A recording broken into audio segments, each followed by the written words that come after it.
जोहार Jharkhand. Welcome to TD learning. मैं आपका दोस्त प्रदीप आपके साथ हाजिर हूँ वापस। जैसा आपको पता है, 7th जेपीएससी के लिए हमारा वीडियो सीरीज चल रहा है, जिसमें कि जीएस पेपर 2 को हम कवर कर रहे हैं। पार्ट बी जो टॉपिक है स्वतंत्रता सेनानी झारखंड के, उसमें आज हम सेकेंड टॉपिक देखने वाले हैं, जो है सिद्धू कान्हू। ठीक है। तो सिद्धू कान्हू जो थे, ये बेसिकली संथाल जनजाति से बिलोंग करते थे। और 1855 के आसपास, यानी 1855 के आसपास नहीं, 1855 में ही संथालों ने विद्रोह की बिगुल फूंक दी थी। और ये जो विद्रोह था, बेसिकली जमींदार, साहूकार और महाजनों के अगेंस्ट था। क्योंकि ये लोग क्या करते थे, ज्यादा से ज्यादा कर वसूलते थे। और कर नहीं चुका पाने का ये जो लोकल संथाल जनजाति थे, उनके जमीनों की नीलामी करते थे।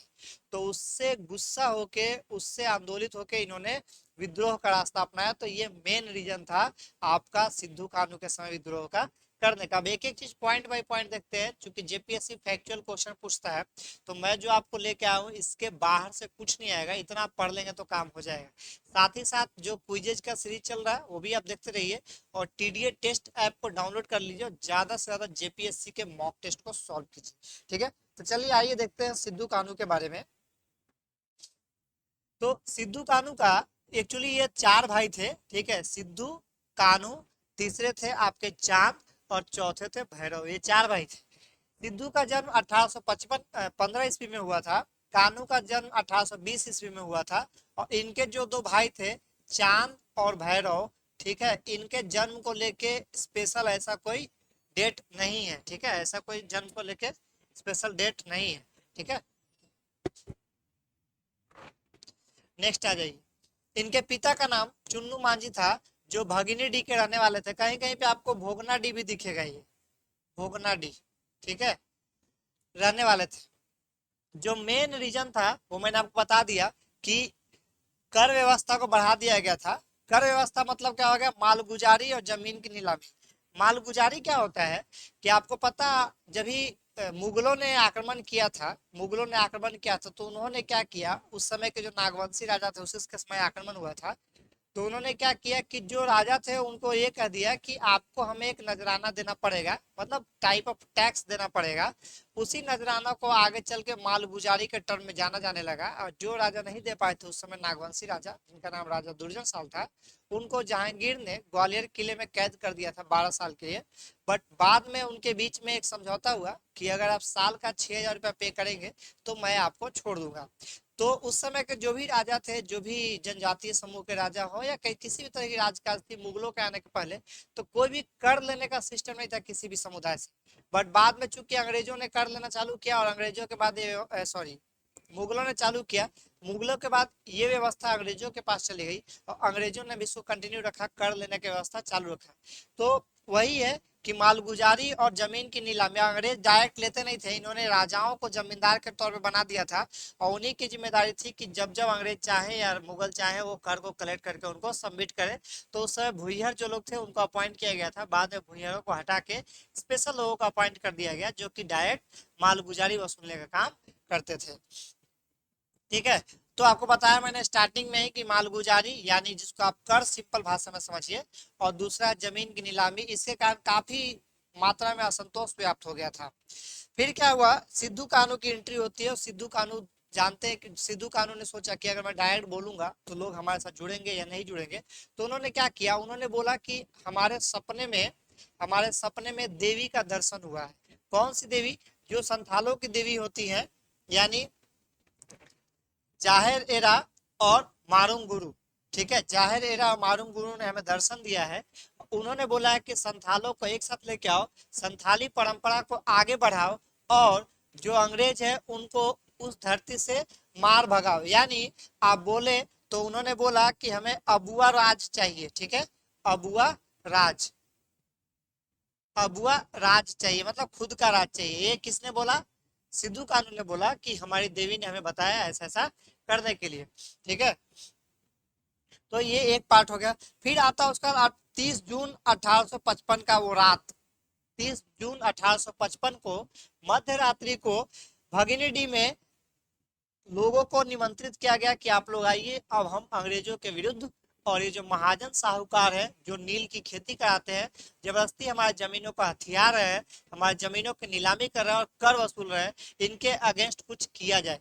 तो मध्य रात्रि को लगभग 20,000 लोगों को एकत्रित किया गया और वहां पे नारा दिया गया, करो या मरो अंग्रेजों हमारी माटी छोड़ो। ये नारा को याद रखिए, काफी इंपॉर्टेंट है। करो या मरो अंग्रेजों हमारी माटी छोड़ो। ठीक है। उसके बाद उसी रात को ये डिसाइड कर लिया गया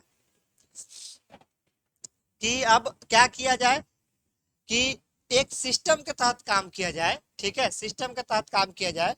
तो सिस्टम में क्या हो गया, सिद्धू को लोगों ने राजा घोषित कर दिया, कान्हू को मंत्री घोषित कर दिया, चांद को प्रशासक घोषित कर दिया और भैरव को सेनापति घोषित कर दिया। काफी इंपॉर्टेंट है, स्वतंत्रता सेनानी से आपको सवाल आता ही है, इंपॉर्टेंट है। तो मिला के 8 टॉपिक है जिनको हम इसमें कवर करेंगे।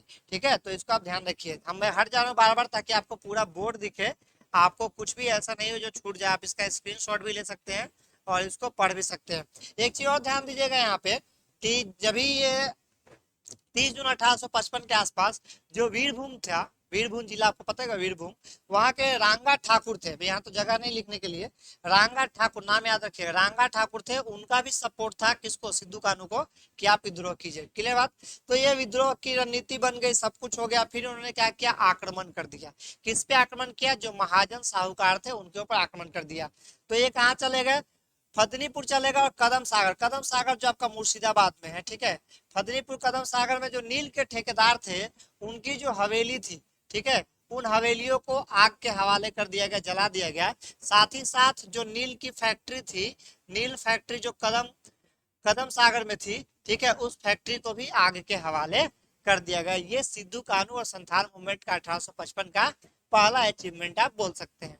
तो उसके बाद इनकी हौसले बुलंद हो गई और ये मुर्शिदाबाद की तरफ कुछ करने लगे और ये महेशपुर चले गए। तो महेशपुर के जो राजा थे, ठीक है, उनके ऊपर इन्होंने आक्रमण करने का सोचा और सब प्लानिंग के साथ गए। बट वहां थोड़ा सा गड़बड़ हो गया, क्योंकि वहां पे अंग्रेजों की 7वीं नेटिव इन्फेंट्री जो थी वो पहले से मौजूद थी और उन्होंने 3,000 संथालों के साथ जो आक्रमण किया था इन्होंने, ठीक है, 3,000 संथालों के साथ इन्होंने आक्रमण किया और अंग्रेजों ने इसको क्या बोलते हैं, दबा दिया, इसको कुचल दिया, इस आंदोलन को।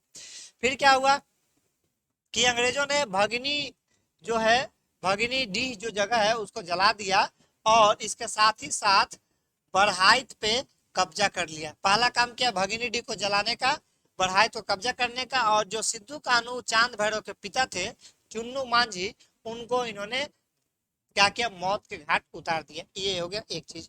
फिर उसके बाद सिद्धू कान्हू के पिता को मौत के घाट उतार दिया गया। अब बच कौन गया था, सिद्धू कान्हू, चांद और भैरव। इन चारों की तलाश जोर शोर से चालू हो गई और इन दोनों में से दो भाई यानी चांद और भैरव को जब बरहाइट का युद्ध हुआ, बरहाइट की लड़ाई हुई अंग्रेजों के साथ, तो इनको वीर गति की प्राप्ति हुई, यानी बरहाइट में चांद और भैरव को शहादत मिली।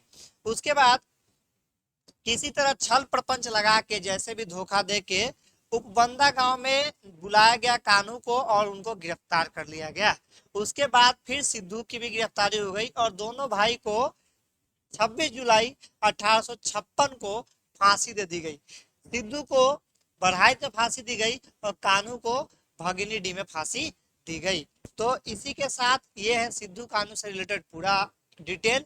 इसके बाहर से कुछ नहीं है इनके बारे में, इतना आप पढ़ लेंगे तो आपका काम हो जाएगा। आज के वीडियो में इतना ही, फिर मिलेंगे अगले वीडियो में अगले टॉपिक के साथ। और जो हमारा अगला टॉपिक रहेगा वो रहेगा अपने भगवान धरती बा बिरसा मुंडा। तो आज के लिए इतना ही। Wish you all the best, good luck.